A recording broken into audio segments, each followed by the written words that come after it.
Hello everybody, and welcome to day 127 of the road to 2K on chess.com. Today we're currently sitting at 1916, so let's jump into our 10-minute game for the day and see how we do.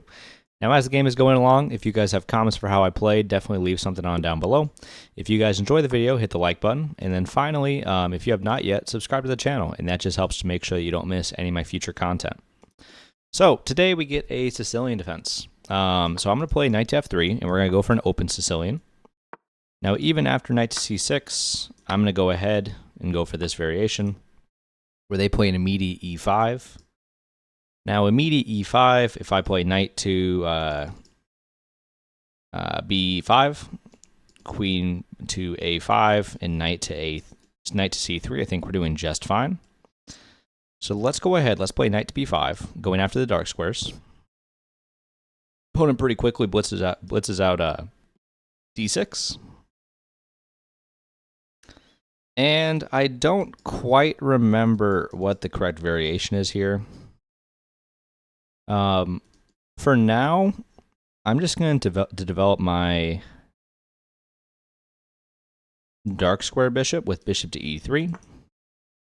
We see h6.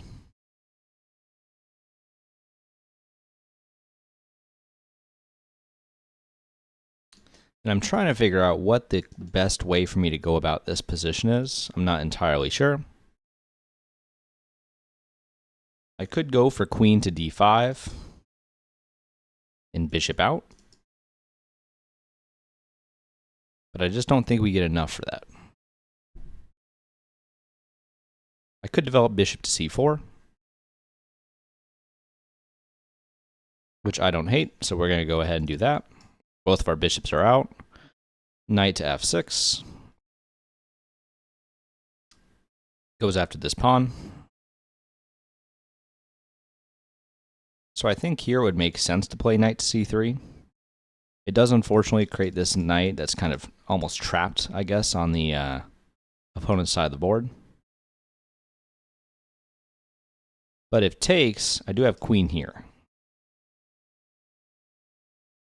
So I'm going to castle, giving up this pawn to play queen to d5 as a little bit of a trap. Kind of like I think in the Petrov defense it is. So now the knight's under attack, and there's a threat of mate and 1 on the board. The opponent could go over to g5, but then bishop takes, queen takes, and we take again. King over, and that should be a forced mate. So bishop comes to e6. That allows for queen captures e4, and if our opponent pushes with pawn to d5, I believe we have a forced sequence where bishop takes, queen takes, and knight to c7. And this is just the natural result of doing a lot of tactics. It's been something I've really been hammering on outside of my recordings here with you guys, to try and make sure that I can, actually compete with these 2000 rated players. Like here's a 1993 from Estonia. I actually had no idea what that flag was. And we're simply up a piece in the opening. Now I don't see an immediate counterattack. There's no check with queen to a5. I think anything we wanted out of this opening has happened. Queen takes, knight here. And this is funny because it's also kind of a line in the Jabava London. There's a trap that's very, very similar. So our opponent instead goes for this variation where they play the knight in. So what I'm going to do is I'm going to play queen captures d8. Rook captures d8 is on the board. And I think here, I don't see any reason not just to play knight 5 to c3 and solidify our advantage. So this comes out, attacking our knight. I'm not too worried. I'll play a3. They definitely shouldn't trade being down the material. Here, maybe just knight to d2. Bringing my second knight in, they can castle.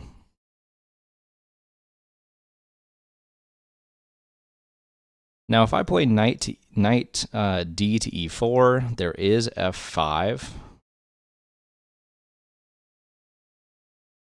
But I don't think that's actually a threat.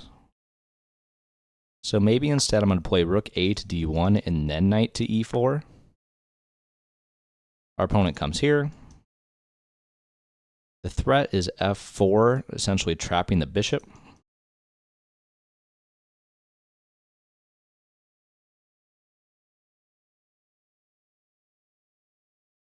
So I'm going to play knight to b3, which then allows for this bishop to come back. The rooks see each other.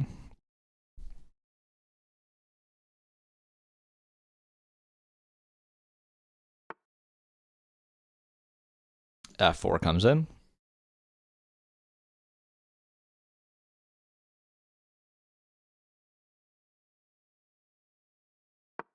I think bishop to c1 is perfectly reasonable to go bishop to b2.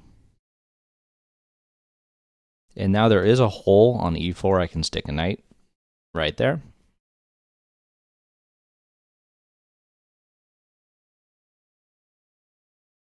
But if they don't take, I'm definitely going to take the rook.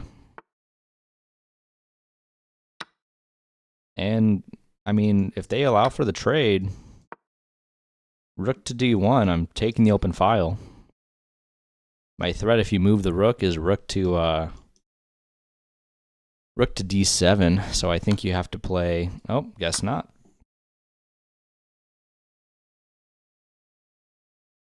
I mean, I'm just up a full piece with 6 minutes on the clock. So, knight to c3. We'll reroute our knight once again. I like bishop to b2. And I suppose our opponent can now play like king to f5. But I don't think it's actually a very scary move.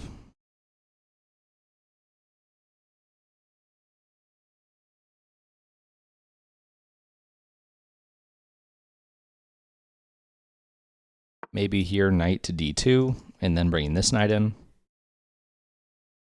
Just because I don't want the king to be able to kick away my knight. Now the knight comes here. This is under attack. Is that scary? No, it really shouldn't be.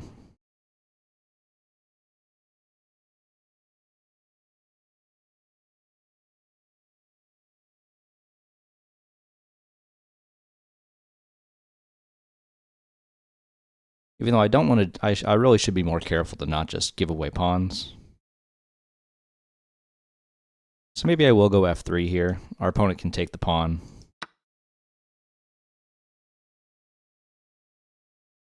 And then I'm thinking knight c to e4.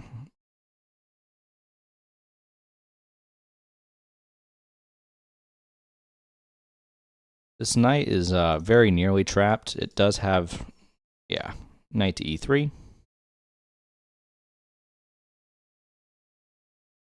And my pieces are feeling a little restricted.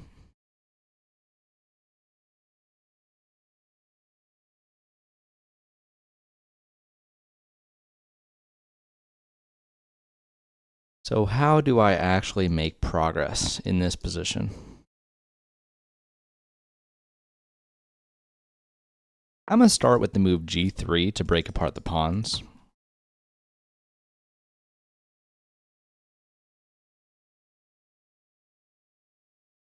And I want to try and get after one of these pawns here on the king side, because I think that would allow me the best opportunity to win a piece. Now the knight is coming after this bishop. So I know it's super passive, but I'm going to play bishop to a1 where it can't be touched by the knight.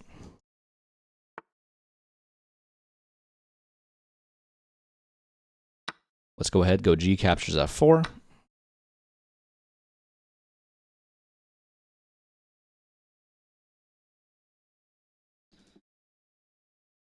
And now, maybe knight to f1. There's no quick way for my opponent to get in with their bishop. because their bishop is somewhat misplaced. I think trades in this position are to my advantage. I just need to make sure I keep a pawn on the board somewhere.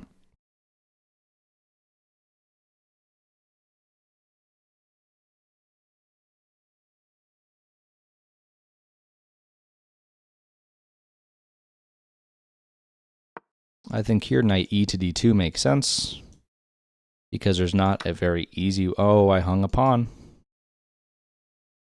That's not good. This is kind of what I was worried about. So let's activate our king. Our opponent can obviously go knight to c2.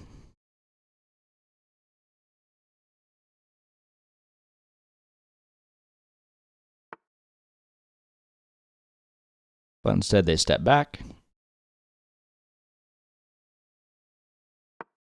I'm just going to start bringing my king into the position. Bishop comes out, attacks its pawn.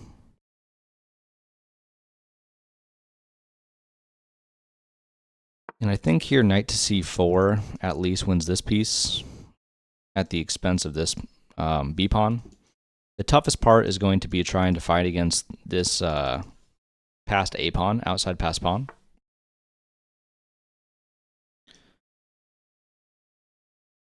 But our opponent defends, so let's keep bringing the king.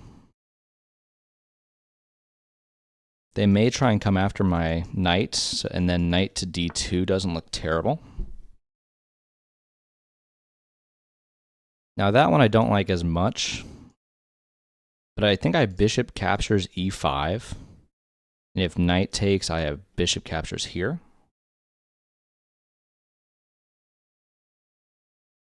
Bishop captures e5, there's knight check. So let's take. Play bishop to c3. And I'm going to try and create an outside passed pawn with the h-pawn. I've definitely fumbled this opening. If the king comes in, I think I have knight to d2, which stops the king from coming all the way in. That looks too slow to me. I assume bishop to f8 is the idea. Let's go knight to d2.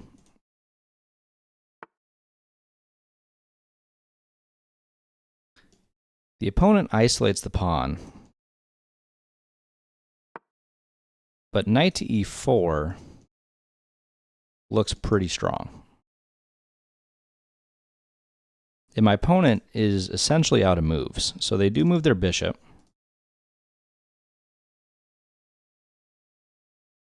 And unless I'm missing something, I think that allows me to just outright win this pawn. Our opponent goes for their push.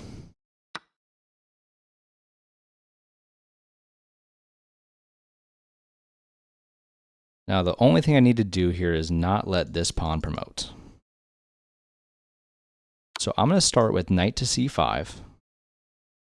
If our opponent takes, I take, and I start pushing.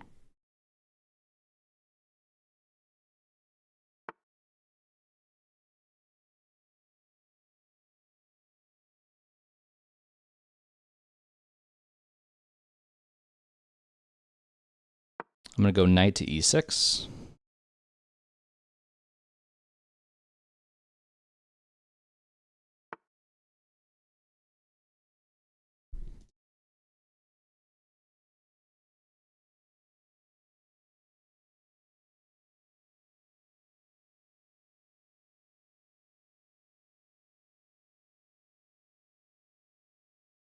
And I'm a little stuck. If I do a check here, I might be able to deflect the king. So knight bishop to d4, I think, is my larger idea here.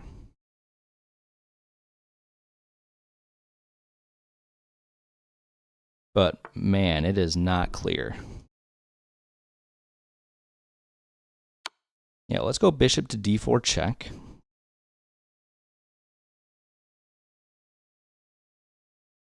I assume the king is going to go to e2. And now here, I can't even bring my king.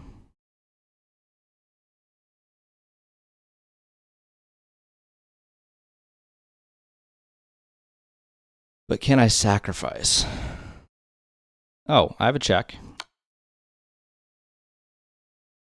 And that actually just wins this.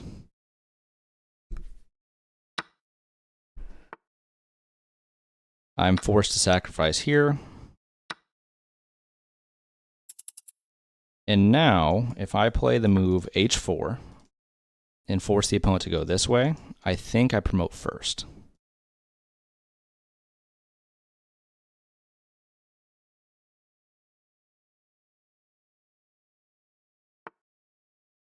Here, here, here, here, here, here, takes, king over, king back, push, push, push, push. Here and promote. Maybe I go king to e4 first.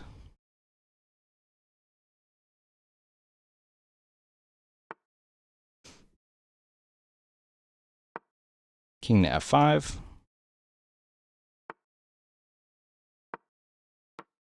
I'm going to have to send it on this pawn.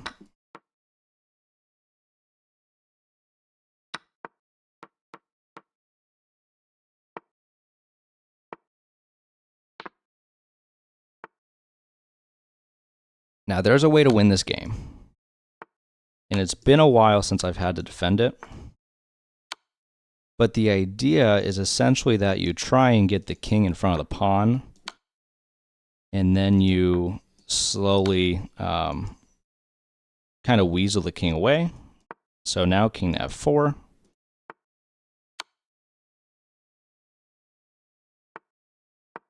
King to e3.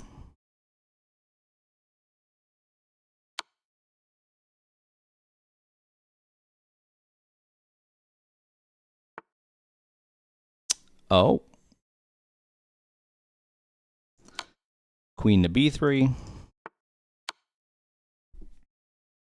Now they're forced this direction. King to d2. Queen to c2.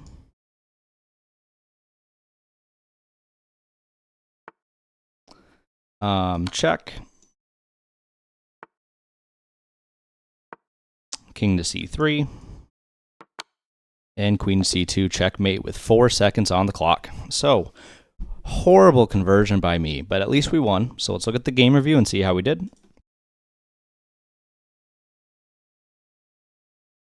So we played with a 84%, and our opponent played with a 77.9. You can see by the game here, just not our strongest position, especially because we were so much better. So after e4, c5, knight f3, knight c6, and d4, we got into, I believe this is called the Lowenthal variation of the Sicilian. So d6, bishop e3, h6, bishop c4, knight f6, and castles.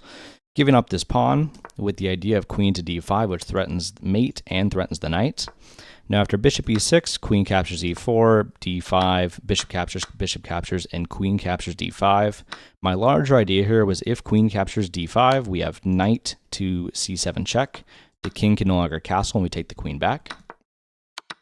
However, our opponent opted to go for this route where they go after our knight first. So we traded the queens, went ahead, saved our knight, and then from here, we tried to get our pieces active. Now what I did was I unfortunately kind of got sloppy. I played too fast, and I started giving up pawns much faster than I expected. And very quickly, I lost the entire advantage that I'd gained from being up a piece. Now, I managed to kind of consolidate. I traded a piece down. I tried to defend the best I could. And in this position, our opponent took, and I figured we were maybe heading for a draw. Because I end up having to sacrifice a piece for this pass pawn. Now, after bishop captures f2 and king captures f2, I played h4 first, and after king to e2, I think what I had to do here was actually play a move like king to f5 going after this pawn, or maybe even the move. Apparently, there's some move here, and I don't know what it is. King to e5. Oh, and I think the idea is if they go after this pawn, you get them in what's called the pinwheel. But instead, king f2, we went ahead, went after the pawn, took it, and then with 30 seconds left on the clock, we had to convert this position where a pawn is on the 7th rank. Now, if I recall, if a pawn is on a bishop's square, the C file or the F file, this is actually a drawn endgame. But with the pawn being on the on a knight file, on a knight's rank, what I can do here is I can continually check the king and then walk my king into the position as I need. Now here, I was just making sure I was continually stopping my opponent from playing a checkmate. And finally, after king to c3, this is kind of a nice tactic, as it would be stalemate if our opponent didn't have the move king to c1, which then allows for a simple queen to c2 checkmate. Now, if you guys enjoy the content, you can also come find me over on twitch.tv/TristanBrown17, where I stream chess and gaming content, particularly on Sunday nights. So on that note, I will see you guys on the next episode.